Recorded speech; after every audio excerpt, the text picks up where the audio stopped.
Officially informing all of that you are being recorded. Thank you. For that.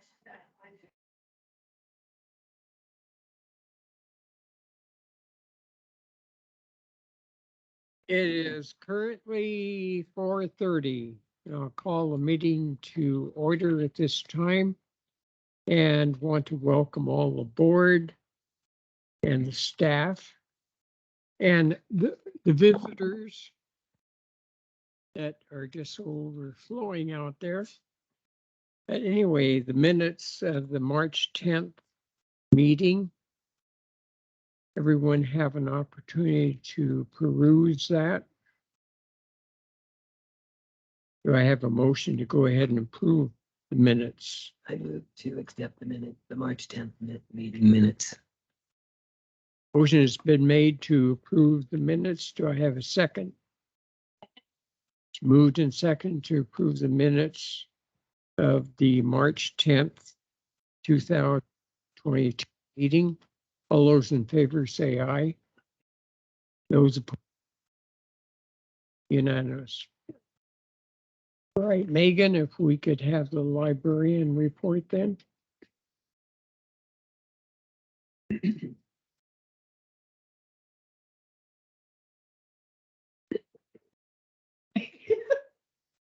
Okay, now that I have a microphone. So for unfinished business, it's not quite March activities, but we did start officially the 1,000 Books Before Kindergarten program on April 1st.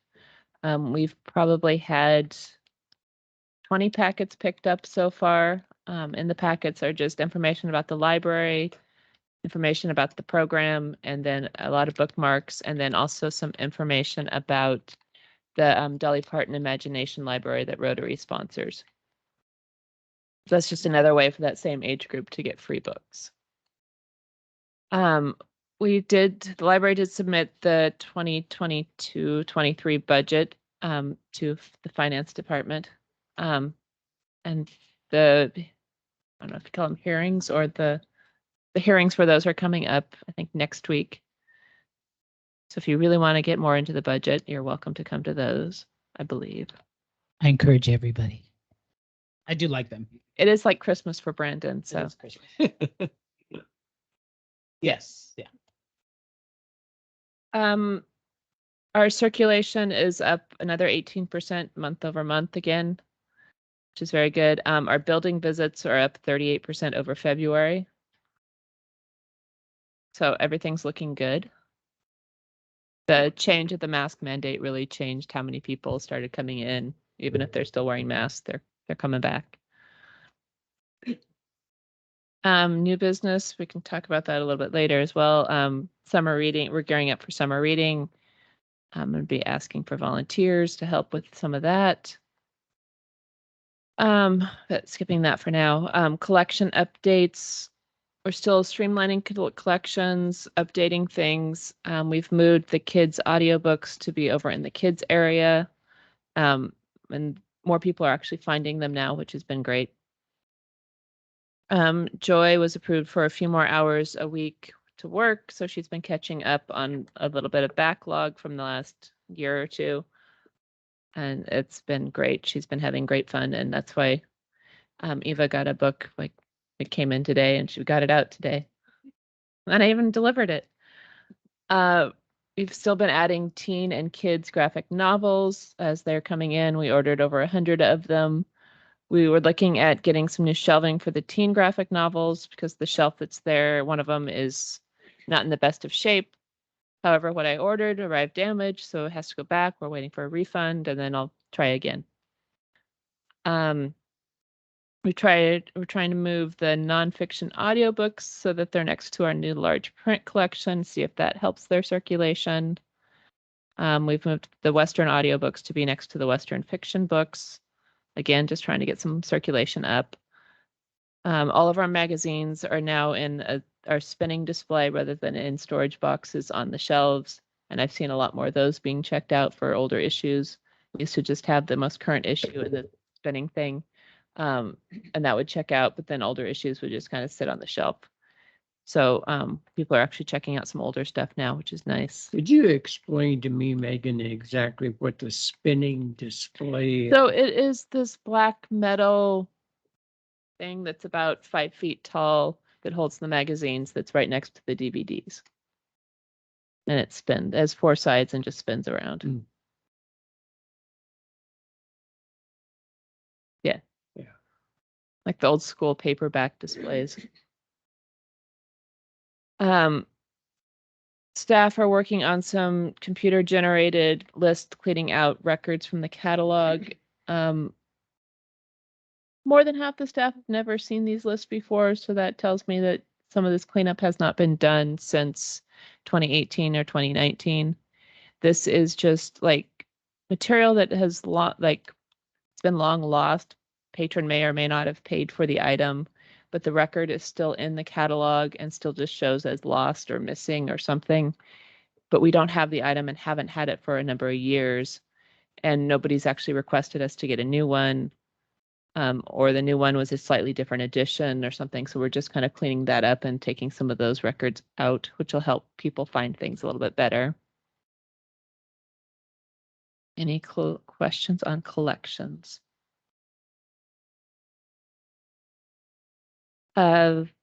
Building issues.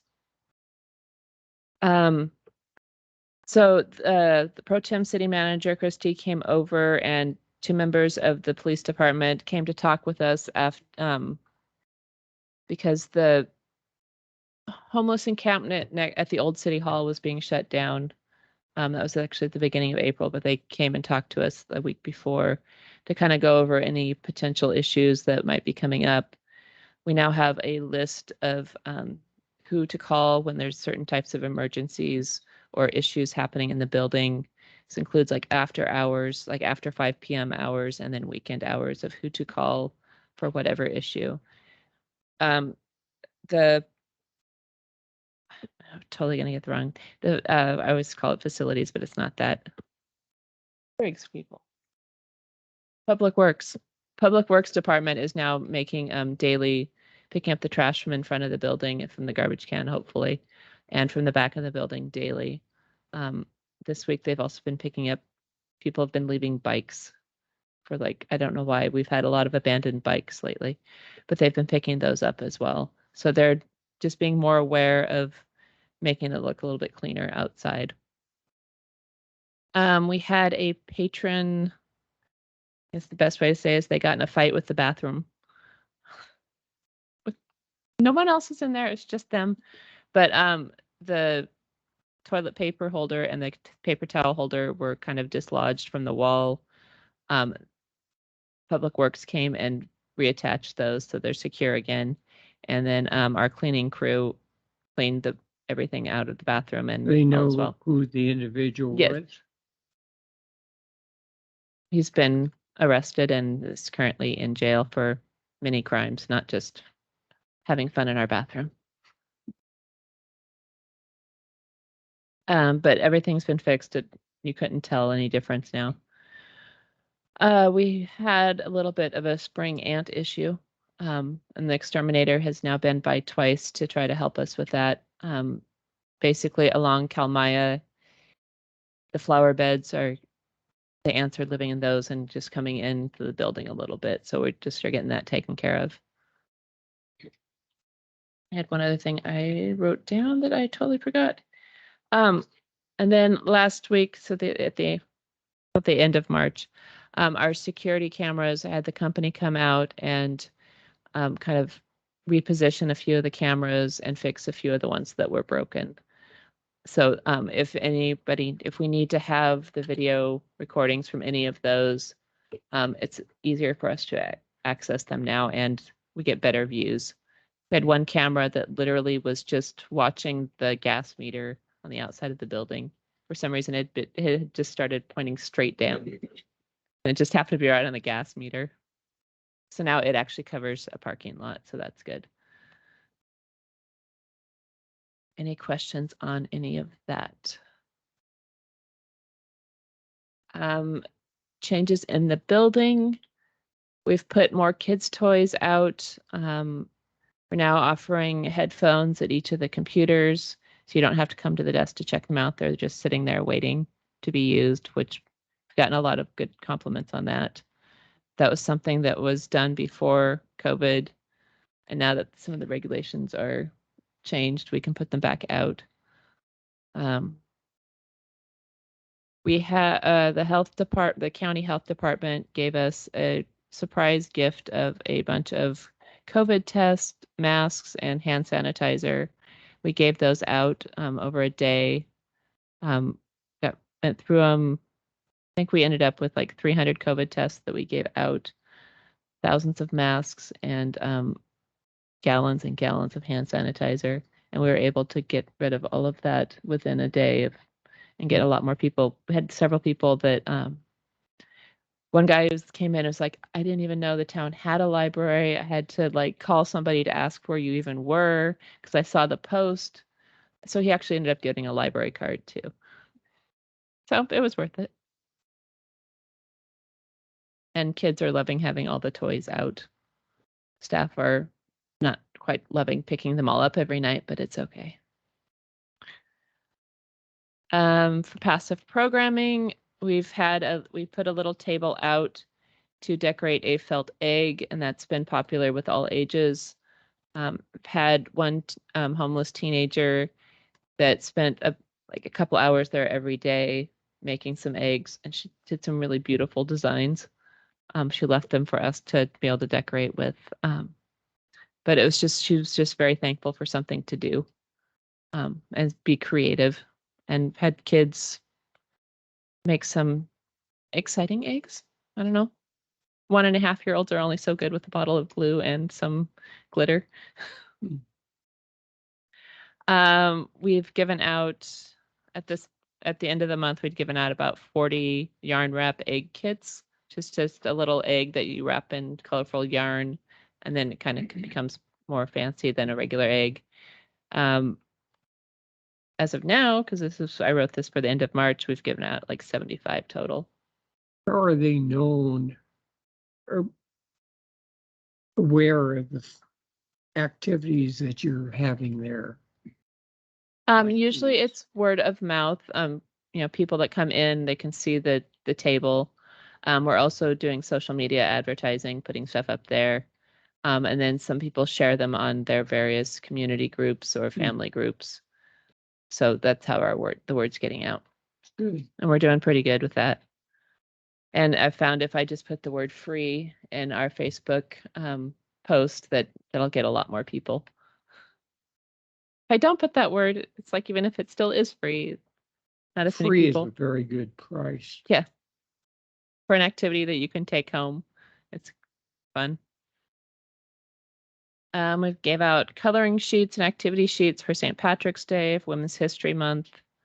Right now we have some for Easter, and then we'll have some for Earth Day next week. We gave out for St. Patrick's Day, we ended up giving out, again, about 75 Shamrock watercolor kits. That seems to be like our target number for the kits that we hand out for people to take home. It tends to be about 75. And we let all ages have these.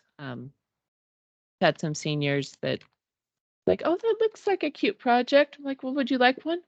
I can have one. So it's been fun to watch them like get excited about that. If Dawn would like one, I could bring one. I know Charlene took one. Don't know if she ever did it, but she did take one. In-person programming, we're starting that up again. Where our community read is we're reading Braiding Sweetgrass, and our discussions for that will be next week on the evening of the 19th, and then repeated again on the 20th in the morning. So if you want to come, if you're an evening person and want to come then, or if you're a morning person and want to come, we've given out about 45 books total. We have one remaining. So if you really want to read quickly over the weekend, you're welcome to. But hopefully, I'm hoping at least half the people come to the discussion, but a lot of people are just excited for something to do with people. So that's one reason they took the book, and a lot of other people are just excited about the book. Any questions about any programming?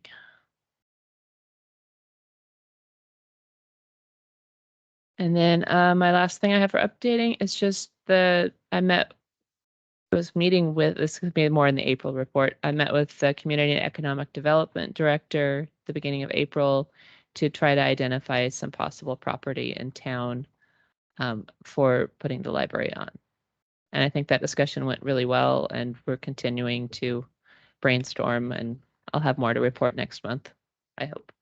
I was going to ask you how that meeting went because I talked with Joy this morning, and she had indicated that there were several more prospective properties that would be available.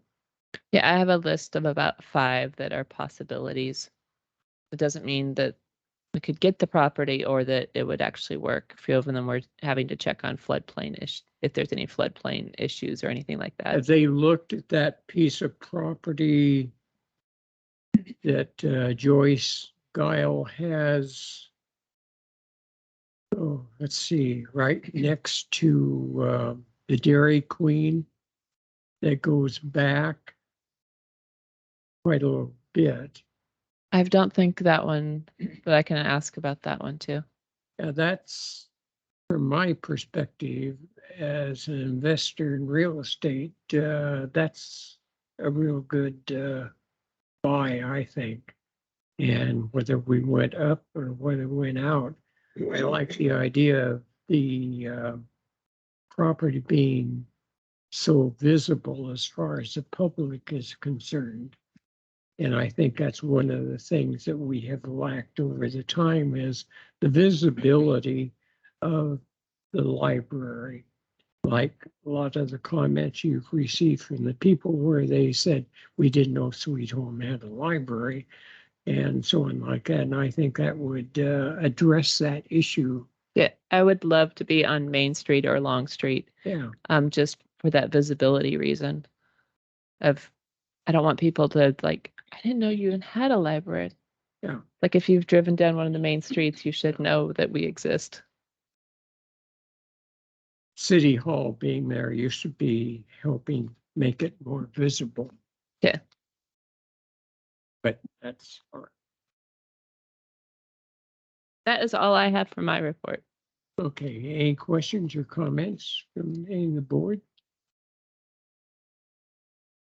Okay, Brandon, how about the budget status?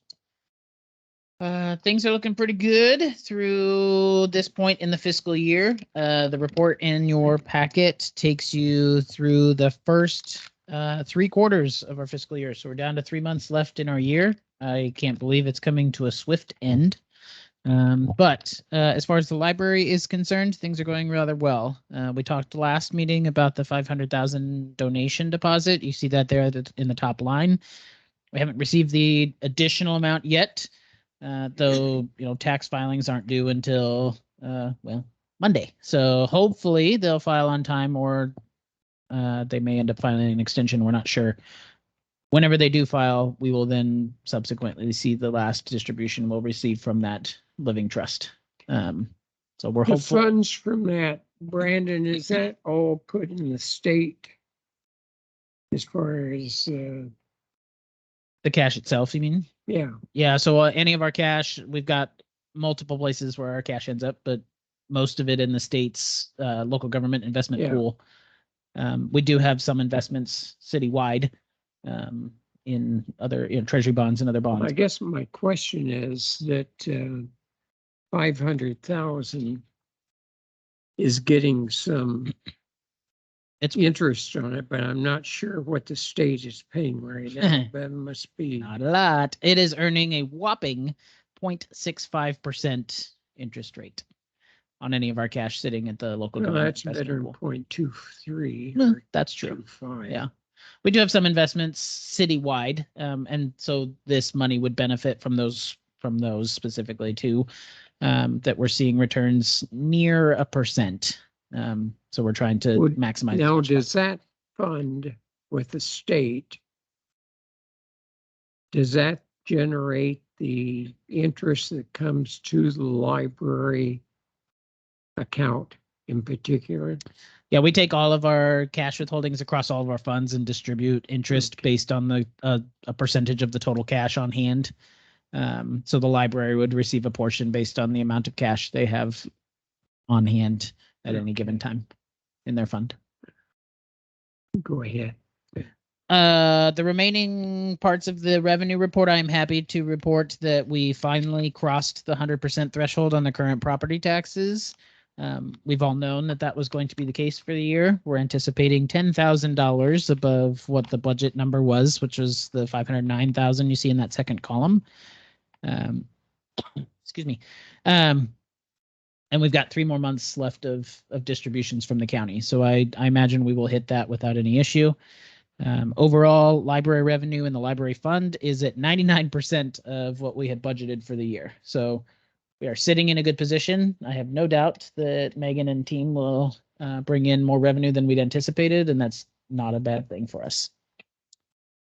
On the expenditure side, Megan has taken my word and finally started catching up. She has definitely exceeded my expectations when it came to spending. Specifically, if you scroll to that next page and look at the books and periodicals line, she has blown past the budget on the available books that she can purchase. However, of course, the other lines will offset any increase there. So I'm glad to see that the library is getting to spend its money, replacing what is needed and getting some upgrades. And I'm happy that we have the capacity to do so. Anyways, at the end of the day, the library is sitting at 56% expended. We do anticipate some savings that will go into their fund balance and be part of next year's beginning cash balance or beginning fund balance, sorry.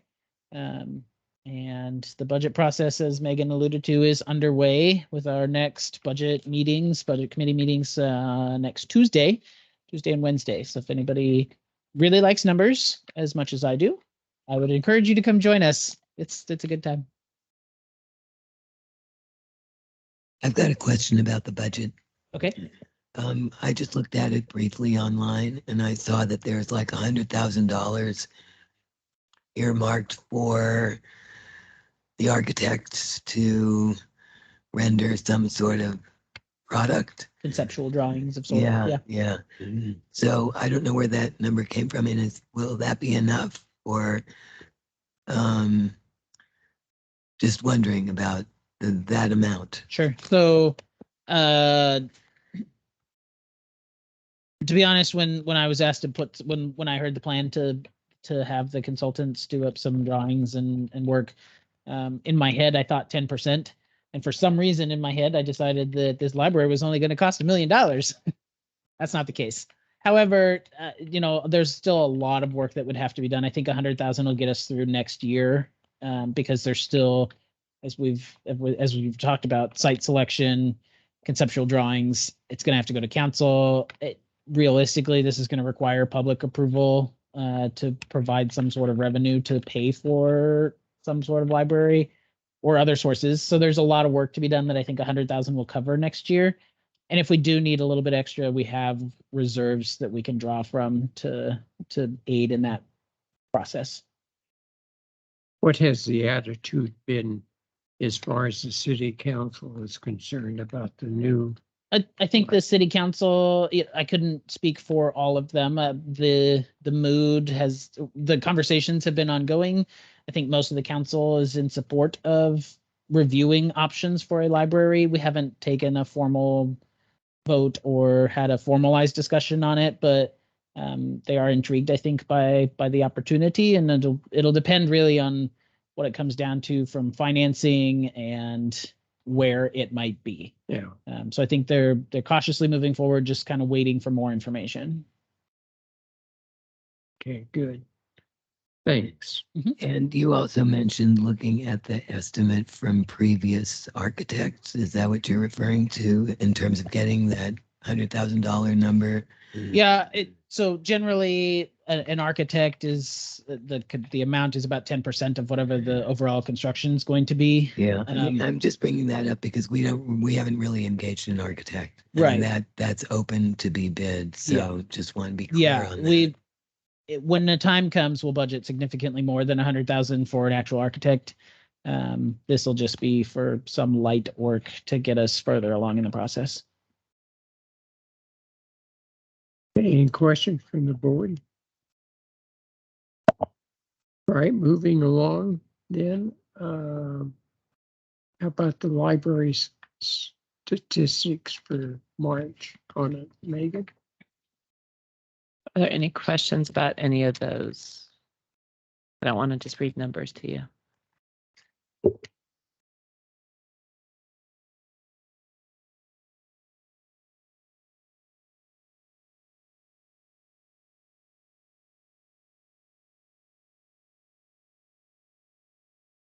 I do have, not related to statistics, but I do have two things to add that have happened in the last day, pretty much. So Albany last night at their city council voted to go fine-free as well. And one of the reasons they cited for moving forward with that was that we went fine-free. Lebanon is also in the process of going fine-free. Again, they cited us as one of the reasons. So I just wanted to bring that forward, that we did a good thing, and we're actually even helping other communities as well. I noticed down on the bottom of the page, on the stat page, that there are two columns down there, items borrowed by the consortium. And I'm not quite sure what the difference is between the two of them, except the numbers. So the difference between them is items that our patrons, like Sweet Home Library card holders, borrow from the consortium, and the other number is that the other consortium members borrow from our library that they don't have a Sweet Home card. Hmm. Okay. Any comments or questions from the rest of the board?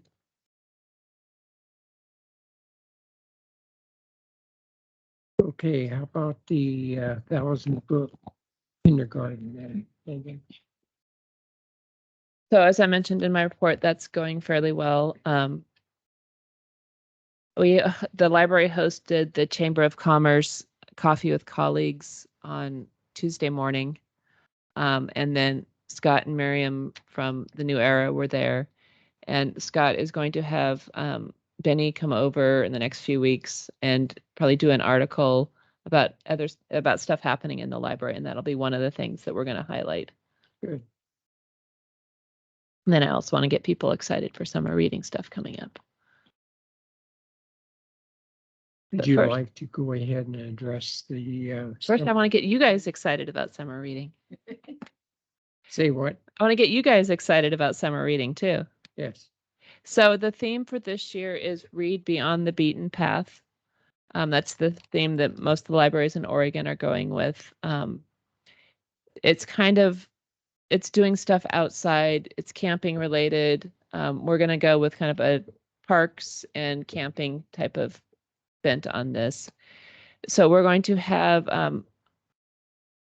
starting after school gets out, the second and fourth Fridays every morning, we're going to have an art in the park where we're doing a craft of some sort in the park. The Friends of the Library will be joining us, and then Showcase has also indicated they would like to join us as well.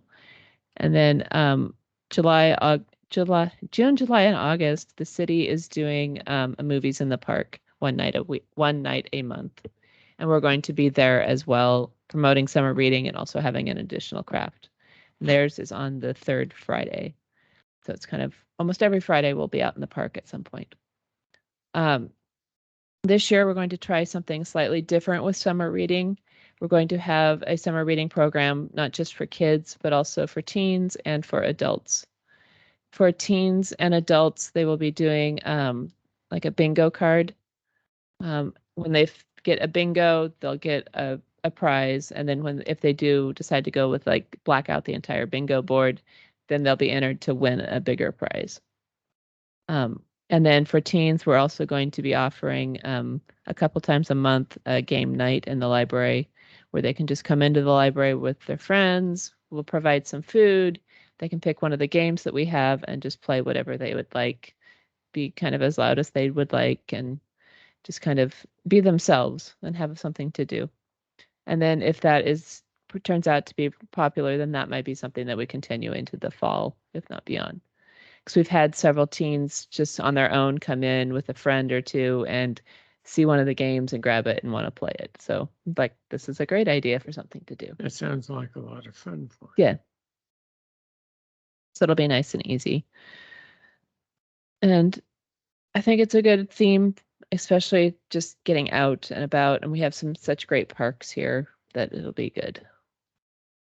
So we'll be looking for volunteers to help with the Art in the Park days. So if any of you are crafty and would like to come and just kind of hang out and help kids with crafts, you're welcome to. If you want to bring your own kids or grandkids to the crafting days, that would be awesome as well. What were those dates again? It's going to be the second and fourth yeah. Friday, starting the end of June. School gets out on the 16th.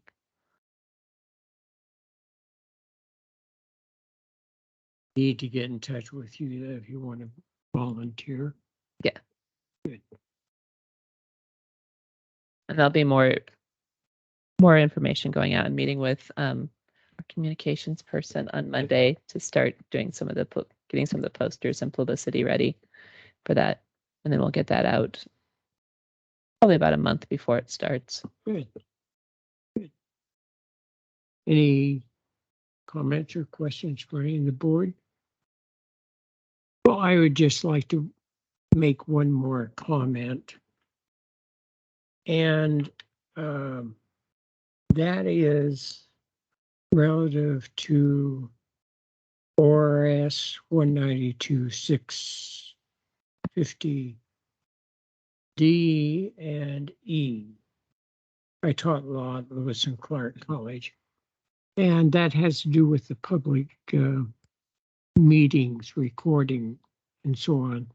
And I would like to see us in our minutes, so on, address those statutory provisions a little bit better than we have been.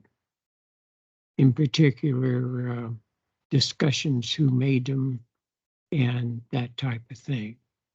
And also would like to go ahead and see that when you're addressing individuals, you don't just use their last name.